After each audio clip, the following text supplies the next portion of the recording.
जय श्री कृष्ण। अभी तक हमने इस सृष्टि के बारे में, परमात्मा की परा और अपरा शक्तियों के बारे में जाना। अपरा क्या है? ये जो हमें बहुत ही ब्रह्मांड दिखता है, हमें जो जल, वायु, महत, ये जो सारे तत्व दिखते हैं, ये अपरा है। और आत्मा क्या है? परा। अपरा और परा तब तक किसी कार्य को नहीं कर सकते जब तक परमात्मा का साथ ना हो। तो ये तीनों मिल करके इस सृष्टि का संचालन करते हैं।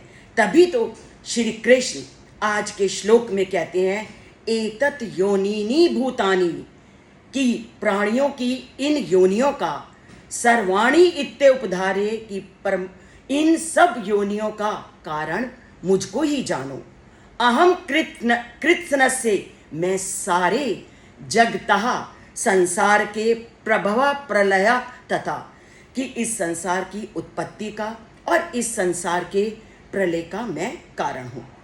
मेरे अलावा इस सृष्टि का संचालन संभव नहीं। ये हम मान सकते हैं कि जितने भौतिक पदार्थ हैं वो सब निर्जीव हैं। वो जब तक उनके साथ परमात्मा का संयोग नहीं होता तो ये भौतिक पदार्थ कभी भी अपना कार्य करने में समर्थ नहीं होते। और जब आत्मा का इसमें संयोग होता है तब सारी सृष्टि का संचालन होता है और मानव शरीर कार्य करता है। यहाँ भी एक बात का ध्यान रखना आवश्यक है कि आत्मा एक अंश तक किसी भी चीज को संचालित कर सकती है, परंतु परमात्मा सबको संचालन करने वाला है। परमात्मा के अतिरिक्त इस सृष्टि का प्रलय और नाश हो ही नहीं सकता।